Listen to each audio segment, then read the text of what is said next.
this is Sophie Lawson from sophielawson.com, and this is episode 31 of the So Free Art podcast, which is a little podcast I do each week about art and things. And this one's going to be one about the things, because it was going to be about Inktober, which starts tomorrow, but right at the last minute I decided to change it, and it's going to be about lucid dreaming and gender. But I'm going to cover Inktober a little bit, because this week's little art tip is going to be about always trying new things, which kind of links in with Inktober, so that'll be at the end of the episode.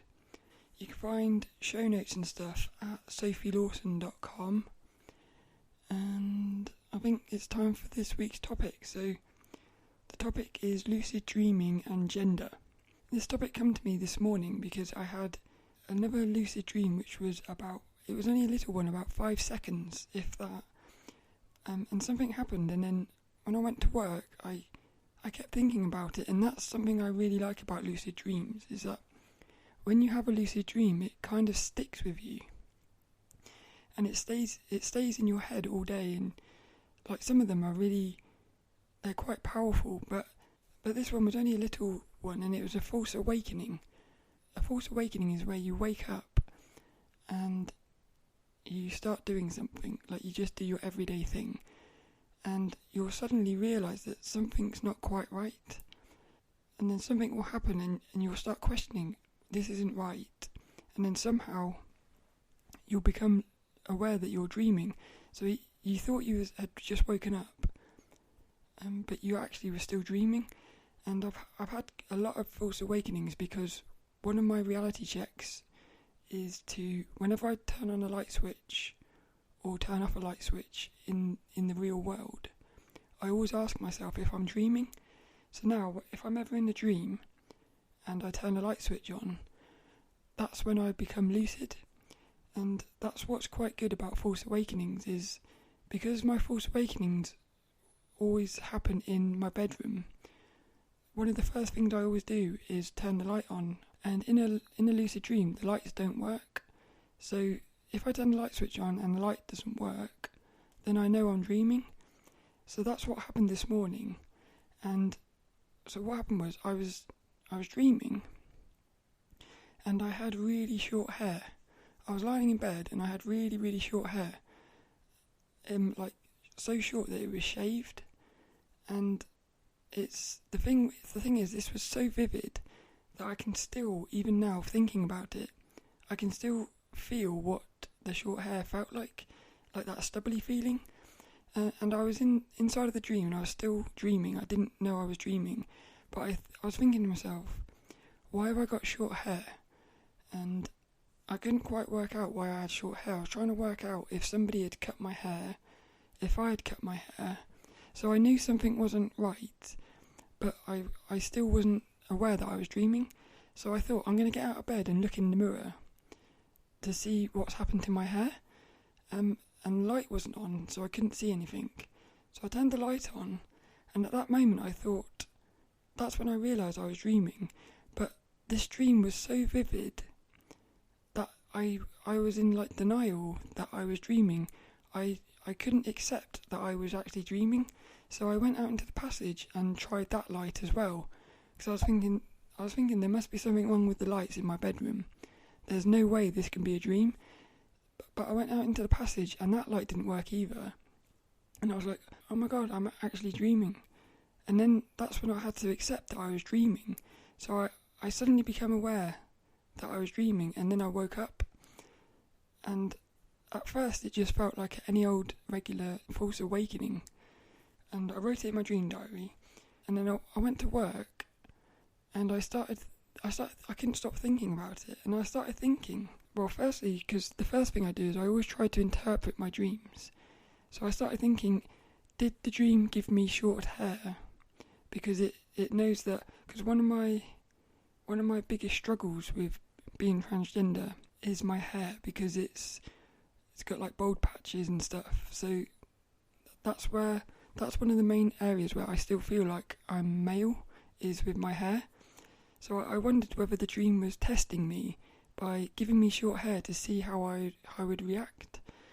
And in the dream, the only feeling I had really was I was just a bit disappointed. I was thinking, I couldn't work out why I had short hair, but I was thinking, this is quite annoying because now I'm going to have to wait another couple of years to grow it a bit longer. But I didn't get angry or anything, so the main feeling I had inside of the dream was just one of, this is a bit annoying, and confusion as to how it happened, how I had the short hair. So when I was at work, I was thinking, was the dream trying to test me, or did the dream give me short hair as a way of making me become lucid? Because I've noticed that the dream, it does do that a lot. It sort of gives you things as if it's trying to help you become lucid.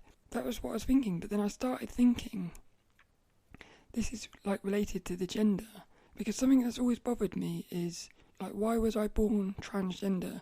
And the first ever self-induced lucid dream that I had, and I spoke about this on the podcast in one of the episodes, the first lucid dream that I ever had, it's still probably one of my longest ones. That one, it felt like it went on for about 45 minutes, and what I did inside of that was I spoke to the dream itself and was asking it questions, and one of the first questions I ever asked was, why was I born transgender?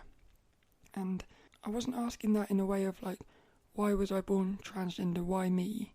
It wasn't like that. It was more a curiosity of like what made, because I've always been fascinated, why are people born transgender?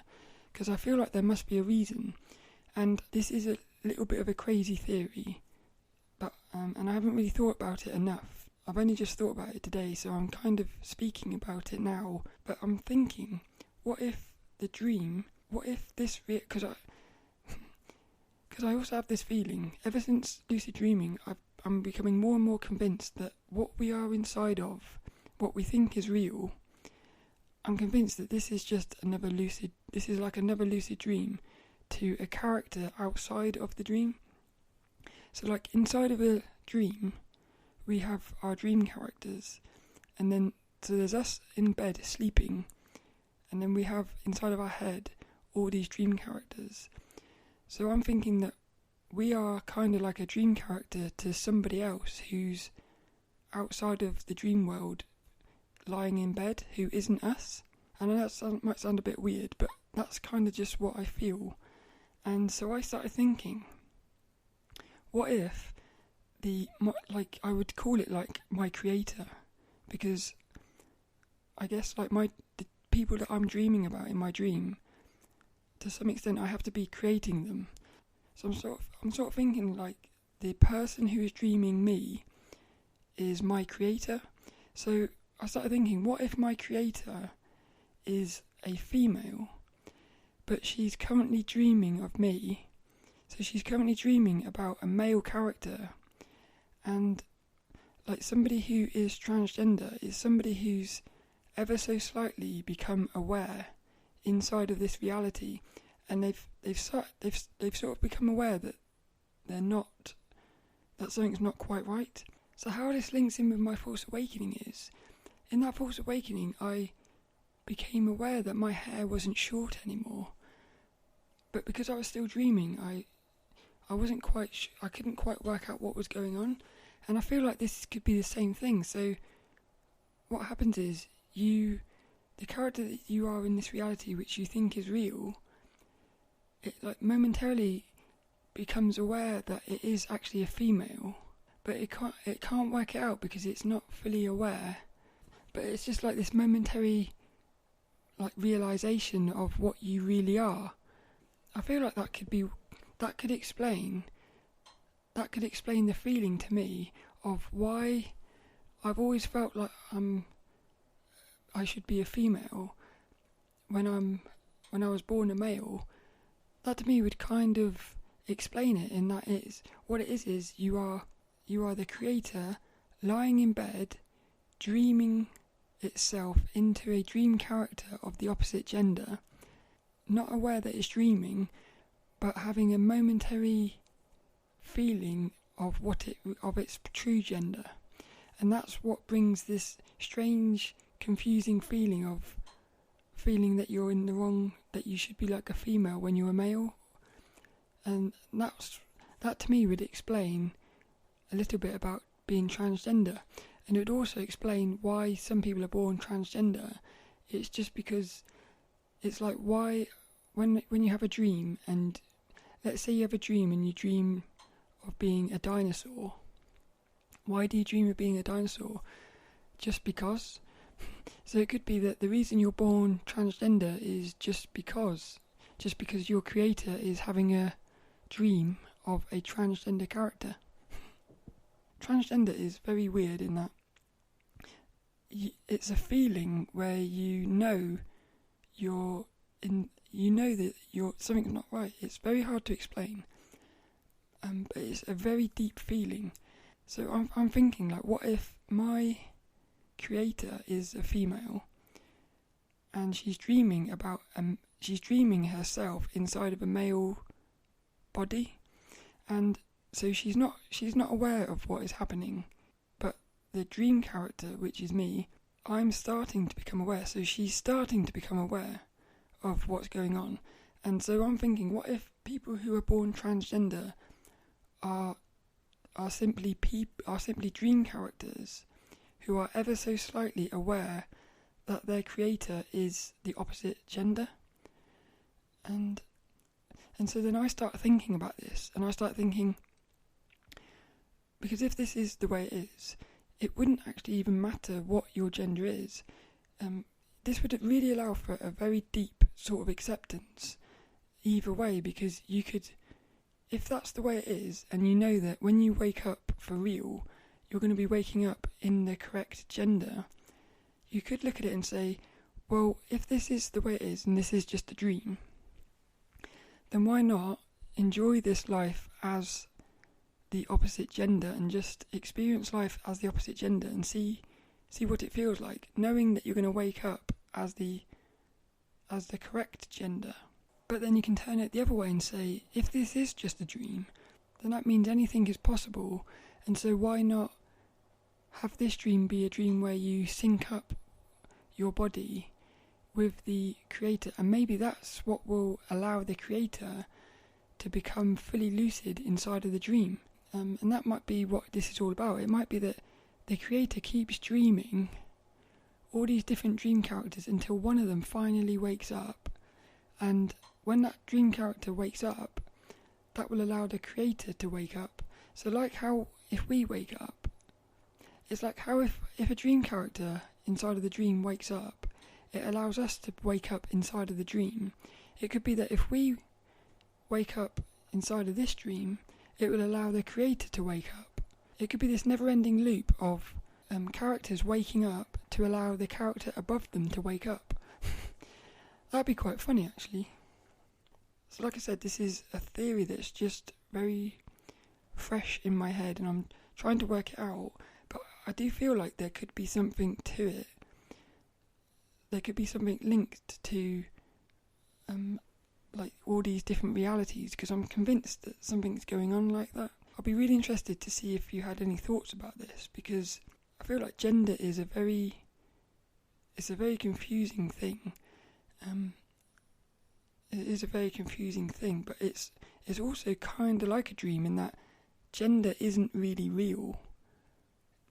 It's only real because we've said it, and I'm convinced that whatever we really are, the spirit, which I think that would be even above the creator, because I feel like the creator would just be a dream character for another something else. I think it would just keep going on forever, but at some place there would have to be an original source of like a spirit, which you could say would probably be like the oneness, but that thing wouldn't have a gender, I don't think. I think that thing, if it splits itself up to become all these different people, it's then that the genders would be created. So I feel like even at the source, I feel like the source of everything is non-gendered. So I just feel like it's kind of fascinating to me. I'm gonna keep thinking about this, and I might actually have to write it down to try to process it a bit more. But I just wanted to talk about it because I thought it was quite fascinating. But that False Awakening was so amazing, and I had forgotten just how confusing it can be to wake up inside of a false awakening, because, like I said, you are convinced that what you are inside of is real, even though you know it's not. And so like you have this moment of extreme sort of denial, and it feels like almost it's a moment where your brain can't quite handle what's happening because everything is so real. And like I said, running my hand through my short hair, the stubbly hair, it felt so real. It felt more real than real. And so if that is the way it is, and that isn't real because it was a dream, you just have to start wondering if what we are inside of right now is also a dream. And it's one of these things, you have to experience it to really understand this reality could just be another dream. But what also happens is I start thinking, if this reality does turn out to be like a top level dream, imagine when that happens, and it might be that when you die, that's when you sort of wake up and realise that what you was inside of was a dream. But just imagine how much that is going to blow your mind, because I don't feel like our brains would be able to handle that. Like, I know what it feels like when you wake up inside of a lucid dream and realise you're dreaming when you were convinced that it was real. But like, to wake up to realise that this reality would be a dream, that would just be on such a whole nother level that I don't know whether our brains could handle it. So I'd be absolutely fascinated to see what's going to happen when that does happen. But that's basically this week's topic. It's all about lucid dreaming and gender. And I was also going to talk about something else sort of related, which is these, if anyone knows what this is, it's please let me know, because these are not dreams, or they don't feel like dreams, but they don't feel like being awake. It's a really weird thing that I absolutely love, but I've been experiencing this for the last few weeks now, and I've actually experienced them inside of meditations and inside of dreams, mainly during the they call it the Hypnagogic Phase, which is where you're transitioning from being awake to asleep. But I always thought like the hypnagogic thing was all about random shapes and stuff, but this is really weird in that I'll be lying in bed and I'm fully aware that I'm in bed. I can feel my body in bed and everything, and I'm not dreaming, but suddenly I will get, and it always seems to be inside of like a little wormhole, as if I'm peering into something. And what will happen is I'll have this crystal clear vision, and it's just it's another one of those things which is like more real than real. It's absolutely crystal clear, but it will be really random things, and I will just have these visions of stuff. So like one of them the other day was, I had this crystal clear vision of the texture of tarmac. So I was walking along a path and I could just see in really extreme detail all of the texture of this tarmac. And the thing is, I'm lying in bed looking at this, knowing that I'm lying in bed, but also fully inside of this like vision. So that's the thing, you're not just seeing it, you can feel yourself inside of it, but it's not a dream. It doesn't feel like a dream. So I don't really know what that is. And I had another one last night I had one yesterday inside of a meditation where I suddenly saw this lady turning her head away from me and walking away. I was trying to reach out to her, but she just kept walking. And the thing with these it's like you're you're balancing between staying there and popping back. Because if you become aware that you're inside of it, or if you try really hard to stay there, you'll end up popping out of it. So you have to sort of stay there. You have to be aware that you're there, but also not put any attention on it so that you can stay there. That's the only way I can describe that. And what happened with this one was I tried so hard to reach out to her, that I popped out of it, and then I started thinking, what was that? What was that? Because it was like so vivid. And then last night I had another one, and in this one I saw I saw the little wormhole open up, and inside of it I saw my hands on a desk. It looked like it was making things, creating things, and moving paper around. And again, it was one of these things where I was looking at it thinking, this is unbelievable, because I can't really explain it, but it's as if you could reach into it and sort of feel it. So if anyone knows what that is, because it's definitely not a dream, and if it is hypnagogic, then I actually want to get more into that, because I'd love to be able to stay there for a long time, because these things, they only last for maybe 2 minutes maximum, and yeah, I normally end up waking up from them, and just having a feeling of like confusion as to what it was. So that's something else. And I suppose I might as well talk about another lucid dream, because I just remembered last week.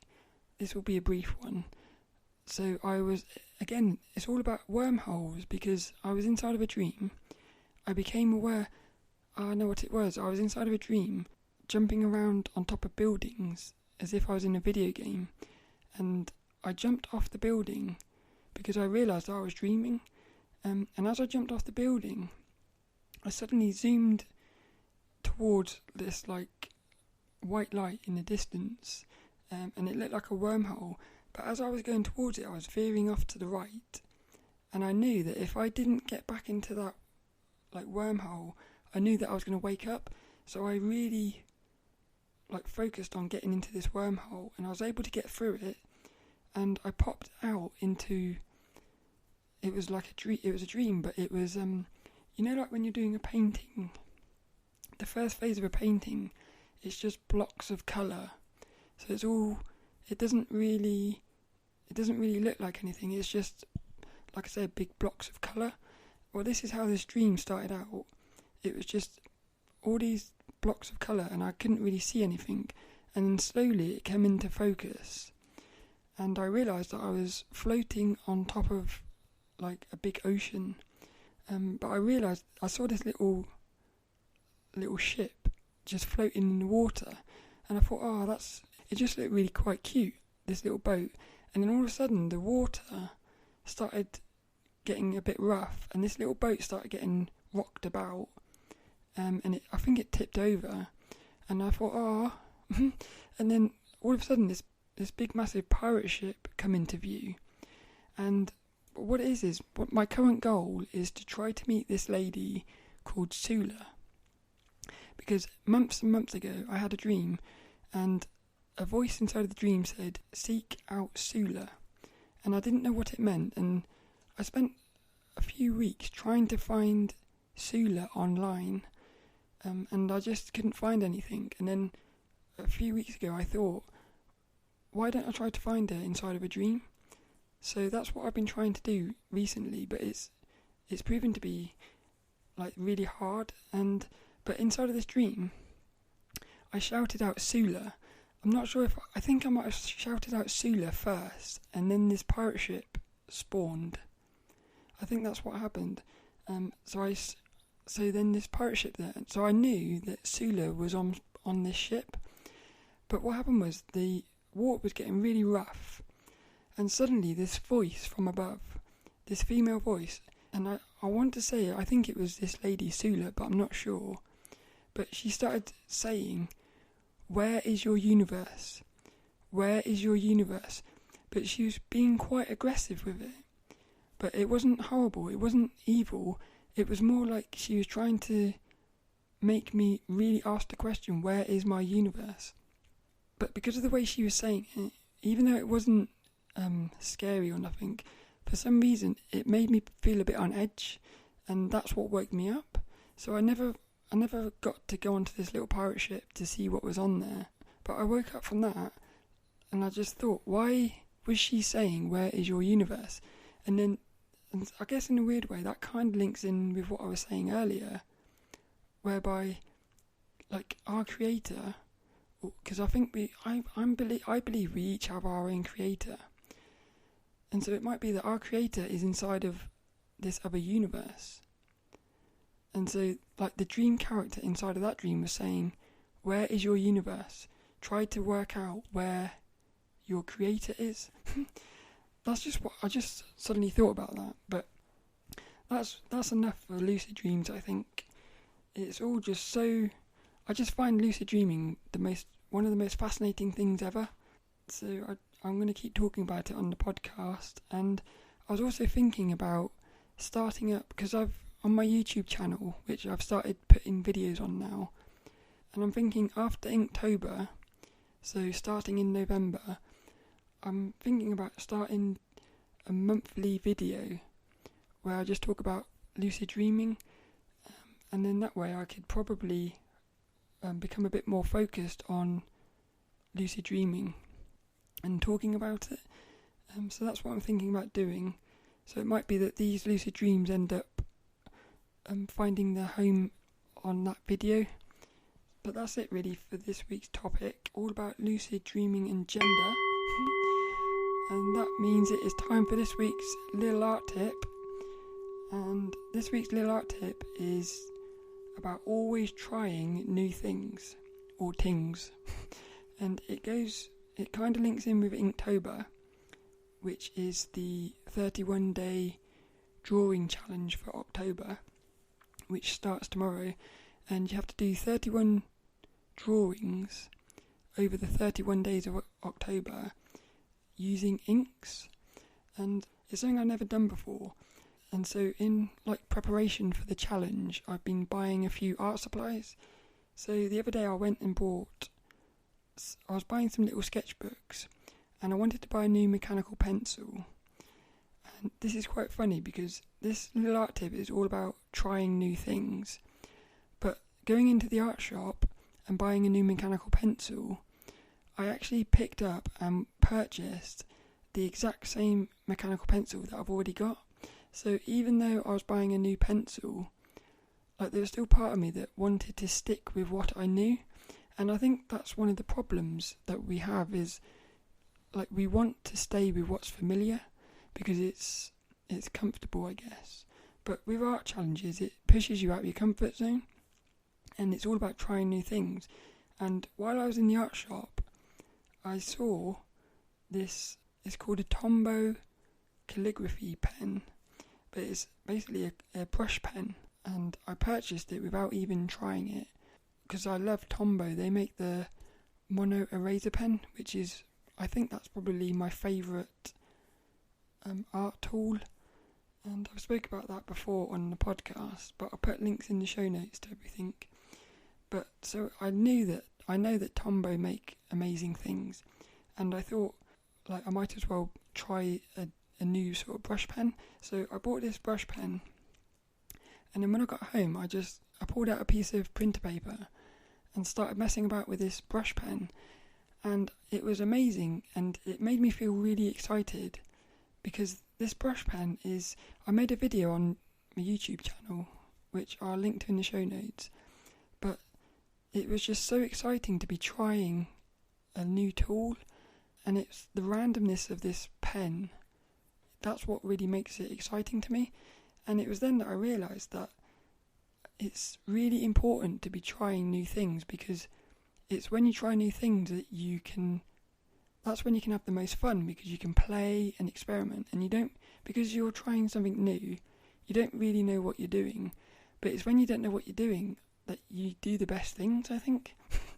So that's what inspired me for this week's little art tip.